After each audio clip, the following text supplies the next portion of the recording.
পেহেলগাঁওয়ে হামলার প্রতিবাদ চলছে সারা বিশ্ব জুড়ে। তার রেশ পৌঁছেছে লন্ডনেও। লন্ডনের পাক দূতাবাসের বাইরে বিক্ষোভ দেখান প্রবাসী ভারতীয়রা। ভারতের জাতীয় পতাকা হাতে বিক্ষোভকারীদের এই হত্যা নিয়ে প্রশ্ন তোলেন। বেছে বেছে হিন্দু ধর্মাবলম্বীদের ওপর অত্যাচারের প্রতিবাদ জানান। এই পর্যন্ত ঠিকই ছিল, এরপরেই যা ঘটল তা সম্পূর্ণ অপ্রত্যাশিত, উদ্ধত্ত অহমিকায় ভরা।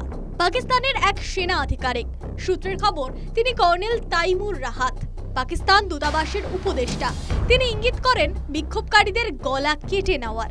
এই ঘটনার প্রতিবাদে সরব হন সবাই। নির্লজ্জতা বা বেপরোয়া ব্যাপার নয়, এটা খুব সুচতুরভাবে পাকিস্তান করছে। ওরা প্ররোচনা দেওয়ার চেষ্টা করছে ভারতকে। কারণ জানেন তো যে আজকের দিনে যুদ্ধতে প্রথম যে যুদ্ধ শুরু করবে বা আক্রমণ করে, সেটাকে আন্তর্জাতিক জগতে একটু নেগেটিভ ভাবে দেখা হয়। যুদ্ধ কেউ করলো, তার প্রতিক্রিয়া দেখালো, রেসপন্স করলো, সেটা আলাদা ব্যাপার হয়।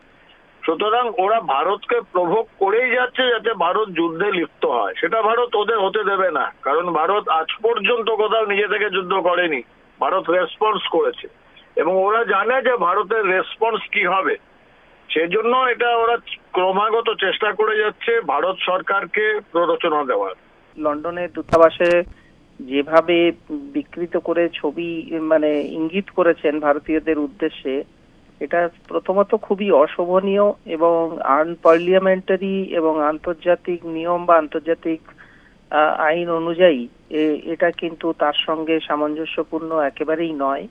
কারণ আমরা সবসময় আন্তর্জাতিক ক্ষেত্রে প্রত্যেকটা রাষ্ট্র পরস্পরকে ন্যূনতম যে সম্মান, রেসপেক্ট, সেটা দিয়ে চলবো। এটাই আন্তর্জাতিক সম্পর্কের একটা ন্যূনতম বেসিক ক্রাইটেরিয়া।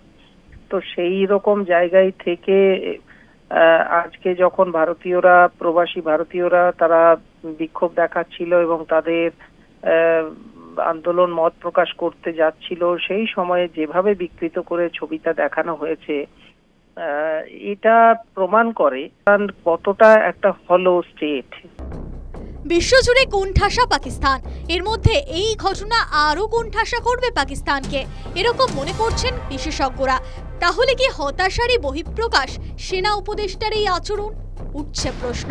News time.